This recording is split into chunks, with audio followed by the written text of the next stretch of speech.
2030 तक चांद पर परमाणु डोम बना रहे हैं, आयरन डोम की जगह में वो गोल्डन डोम बना रहे हैं, इसी के लिए रिएक्टर की बात कर रहे हैं वो। अभी उनमें 3 एस्पेक्ट्स हैं, एक तो एंटी सैटेलाइट में एक सैटेलाइट है, एंटी सैटेलाइट मिसाइल है, उसके जैमिंग्स हैं, और वो कहते हैं कि एआई इनेबल्ड ये जो करेंगे कि इनकी कितनी एनर्जी कितना पर लगाएं कि कौन फायर करेगा, उसका डिसीजन ह्यूमन बीइंग नहीं लेगा। जो आप बात कर रहे हैं वो गोल्डन डोम की जो संरचना है वही बनाई गई अमेरिका को सेव करने के लिए, मगर वो कहते हैं it is not a reality. मैं उसके पेपर पढ़िए आप, ये कहते हैं हो ही नहीं सकता है। ये आपने कहा बड़ा अच्छी बात जो कही थी कि 21वीं सदी के फर्स्ट क्वार्टर को तो हम क्रॉस कर चुके हैं, 2025 है। वो कहते हैं कि एआई का जितना भी है, चाहे मशीन लर्निंग है, एआई है, क्लाउड कंप्यूटिंग, आप जो भी नाम ले लीजिए, this will going to stabilize by 2035। अच्छा, 2035 तक ये उस जगह पहुंच जाएगा जहां ये बड़े स्टेबलाइज हो जाएगा। अच्छा, लोग इसके लिमिटेशंस और इसके कितने हम उसको कर सकेंगे ये जान पाएंगे। देखिए, अच्छा सर, ये भी हो सकता है क्या कि एआई में जल्दी से जल्दी अपने आप को महारथी बनाकर कुछ मुल्क ऐसे हैं क्या जो दूसरों के एआई में खुद को इनेबल करने की रफ्तार को लिमिट कर सकते हैं, स्लो डाउन कर सकते हैं? कैप्टन श्याम, ऐसा भी हो सकता है क्या?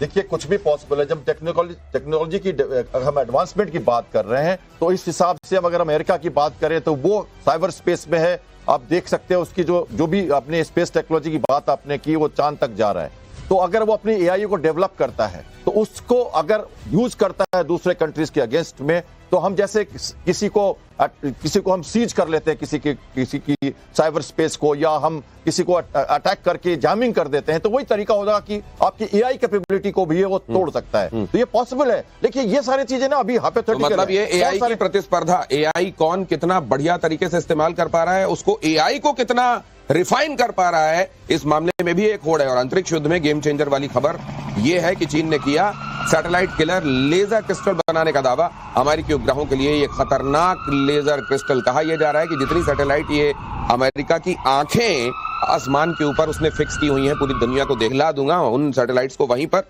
जहां पर वो हैं। ये दावा है कि सच हो सकता है? एक दावा तो आया है चाइना का, जो लगता है वो उन्होंने एक barium gallium selenide, if I am not mistaken, ये इसका क्रिस्टल बनाया।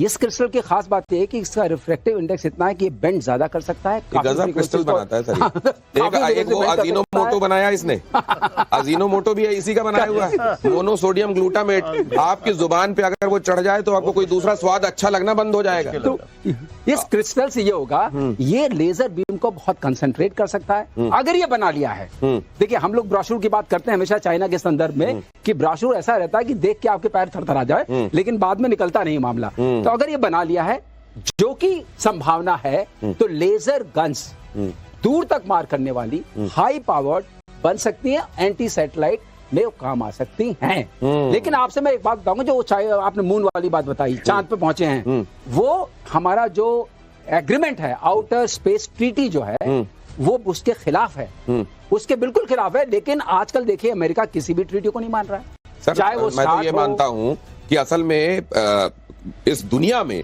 मजबूत और शक्तिशाली होने का प्रमाण एक और है। हाँ। कि कौन साझा किए हुए जो ट्रीटी हैं, एक दूसरे से मुआहदे हैं, कौन उनको फाड़ के डस्टबिन में डाल देता है, वो उतना ताकत। ये वैसा ही है जैसे राहुल जी चाइना यही कर दिया था ना। हाँ?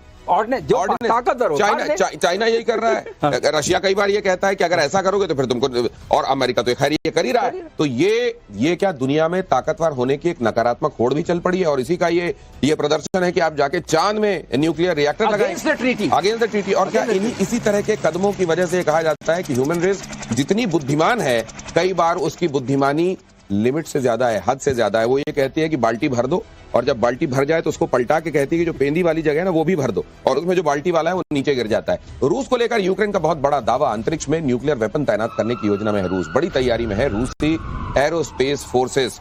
मतलब ये जो वाकई स्पेस वॉर वाली जो बात कही जा रही है कि धरती को तो छोड़ा नहीं लगता है। देखिए, होगा तो जरूर कुछ ना कुछ, क्योंकि जब ये फैटमैन जो बनाया था न्यूक्लियर नहीं सर, ये जो कहा जाता है कि अगर आपको धरती पे राज करना है तो आपको पानी पे कंट्रोल चाहिए, समंदर में अगर कंट्रोल करते हैं आप तो धरती पे राज कर ले, ये बात कही जाती है स्ट्रेटजिस्ट के।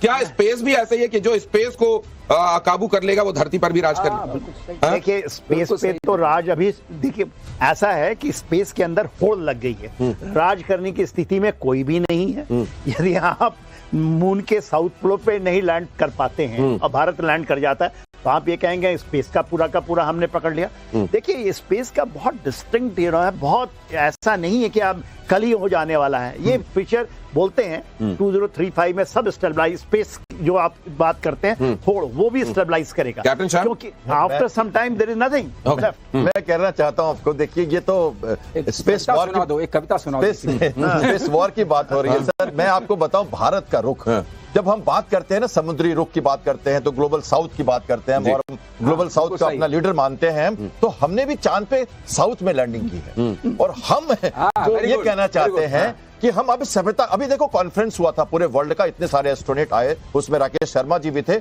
दिल्ली में हमने कॉन्फ्रेंस किया, सारे लोग उसमें जुटे थे, इसी साल की बात कर रहा हूं मैं। और हमने ये कहा कि कोलैबोरेशंस करो, आप सैटेलाइट की कम्युनिकेशंस है, वेदर रिपोर्टिंग है, सिचुएशनल अवेयरनेस है, मौसम की जानकारी है, सर्च एंड रेस्क्यू, जो HADR मिशंस हैं, जो ये सब की बातें उनको करो, स्पेस में जाओ, एक दूसरे से मिलो। हमने डॉकिंग कर ली, हम चंद्रयान हम जा रहे हैं, हम अपने स्पेस में मानव को लेके भी जा रहे हैं और हम सभ्यता के साथ जा रहे हैं। तो कहीं ना कहीं जो भारत का रोल है ना वो स्पेस में भी बनेगा।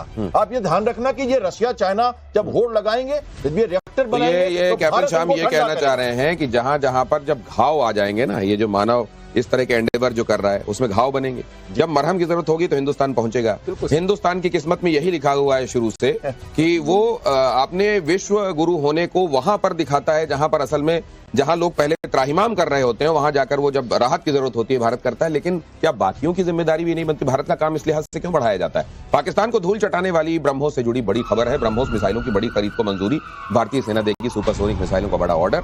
नेवी से भी ब्रह्मोस मिसाइलें खरीदने के लिए मंजूरी संभव।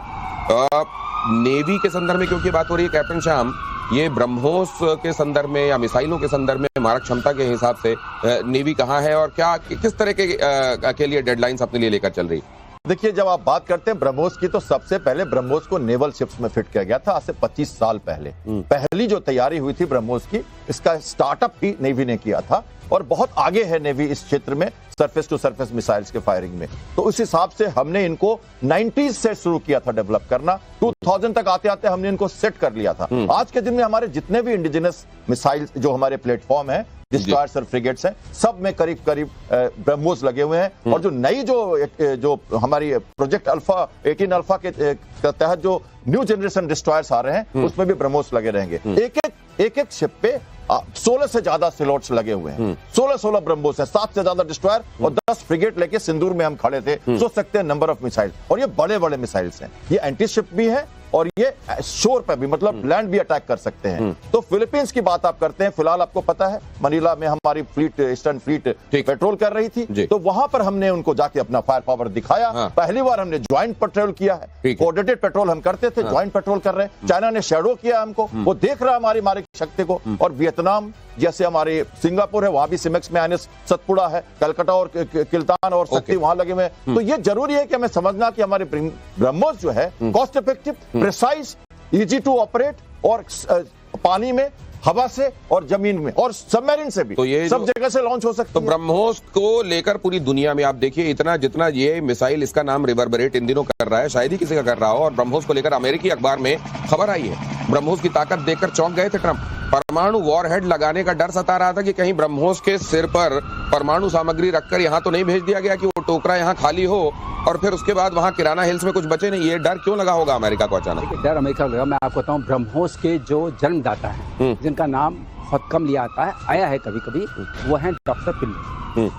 डॉक्टर पिल्ले ने इसको उनके साथ एग्रीमेंट करके ब्रह्मोस की रचना की और इस तरीके से ये प्राइवेट एंटिटी बनी, जिसमें कि गवर्नमेंट ऑफ जो रशिया है उसका 50.5%, 49.5% था, गवर्नमेंट ऑफ इंडिया का 50.5% था, किसी का 51% नहीं था, इसलिए प्राइवेट सेक्टर बन गया टू अ डिग्री। तो उससे ये निकला, ब्रह्मोस आगे बन के आई। ब्रह्मोस की खास बात क्या थी कि हमने एक और एग्रीमेंट साइन किया, जिसकी भी चर्चा बहुत नहीं हुई है, MTCR साइन किया, मिसाइल टेक्नोलॉजी कंट्रोल रेजिम। उससे पहले हम 300 किलोमीटर से ज्यादा वाली ब्रह्मोस नहीं बनाते, हम उसको 295 रखते थे। वो खुला, क्योंकि अगर आप MTCR साइन आपने नहीं किया है तो आप उससे ज्यादा बनाते हैं तो you are violating the international agreement. और ग्रोथ पाथ में अगर आप इंटरनेशनल एग्रीमेंट वायलेट करते हैं, India was on growth path, तो ये बहुत अपने आप में सैंक्शंस लाता है। तो ये समझ करके तो अब ब्रह्मोस जो बनी है, अब हर तरह से लैंड, सी, एयर, जैसे कैप्टन श्याम ने बताया, सी से शुरू किया, एयर का भी आ रहा है, लैंड का भी है।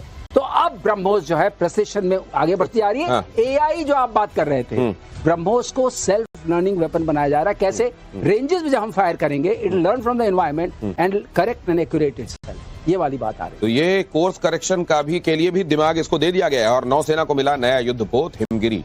भारतीय युद्धपोत हिमगिरी से जुड़ी ये खबर देखिए कि इससे पाकिस्तान की नींदें उड़ गई हैं। ब्रह्मोस और बराक मिसाइल से लैस है ये हिमगिरी। ब्रह्मोस और बराक मिसाइलों से इसकी मारक क्षमता और भी ज्यादा बढ़ जाती है। मुझको लगता है साम दंड भेद, साम मतलब तुलना की बात की आपने, कहीं भी नहीं है नेवी। हमने उनको रिस्ट्रिक्ट कर दिया। दाम के मामले में कटोरा है, बिल्कुल कटोरा है, तो उनको पता है। दंड के मामले में ऑपरेशन सिंदूर में अभी दिया है, हमने पेनल्टी मेजर दिया था। और साम दाम दंड, साम दाम दाम मतलब कॉस्ट ऑफ वार वो जीत नहीं सकते। और भेद वहां दिखाई देता है सर। और भेद जो अंडा फूट रहा अपने आप, हाँ बिल्कुल, वो भेद है जो हम कहते हैं कि सिंदूर बंद क्यों किया, मार बलूचिस्तान अपना झंडा अलग फहरा रहा है। हमें क्यों करना है? अंडा फोड़ने दो ना, फोड़ क्यों रहे हो? मैं आपको कहता हूँ। तो भेद तो कर रहे, साम दाम दंड भेद से चलिए, हमारी नीति वही है। अब बात करते तुलना की, सारे के सारे शिप्स उनके बैठे रह गए अंदर। आप 17 अल्फा की बात करो, प्रोजेक्ट नीलगिरी की, ये हिमगिरी का शिप है, दूसरा शिप है। ऐसे 6 शिप थे हमारे पास। पहला शिप जब हमने टाइप 12 लिया था इंग्लैंड से, नीलगिरी, हिमगिरी, दूनागिरी, उदयगिरी, विंध्यागिरी, तारागिरी, ये 6 शिप थे। अभी इनको दोबारा बनाया जा रहा है। हम रिक्रिएशन करते हैं शिप्स को। नीलगिरी मेरा पहला शिप था जहां मैंने पहली लैंडिंग की थी एज ए हेलीकॉप्टर पायलट, मुझे याद है 1988 में, और ऑपरेशन पवन में मैं 1 साल रहा इसी शिप से। तो ये वही क्लास, एक एक्स्ट्रा शिप्स में बन रहा है। जो 3 शिप हमारे गार्डन रीच में बनेंगे और बाकी 4 मैचगॉन डॉक बना रहा है। मलयगिरी एक नया शिप है, नया नाम है ये सब, देखिए मलयगिरी एक नया नाम है। 7 शिप बनेंगे, इसके साथ हमारे फ्रिगेट अगले 3 सालों में नेवी को मिलेगी। तो ऑब्वियसली ये 25 से ज्यादा फ्रिगेट्स, ये 20 से ज्यादा destroyers, 2 aircraft carrier, 17-18 submarine, 3 SNBM, ये अरिधमन आ रहा है, उसकी ध्वनि आने वाली है अभी।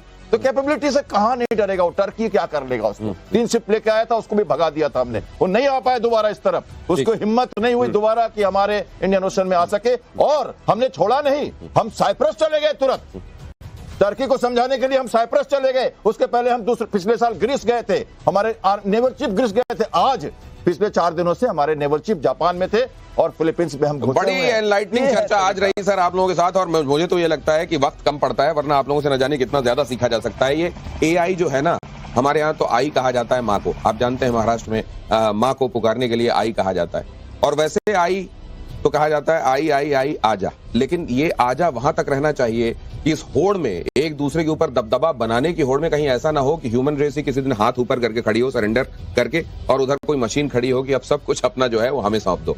ये नौबत भी नहीं आना चाहिए। आप लोगों का बहुत धन्यवाद मेरे साथ चर्चा में हिस्सा लेने के लिए, और बहुत ही सामान्य और बड़े साधारण और सरल शब्दों में हमको ये समझाने के लिए कि चैलेंजेस क्या हैं।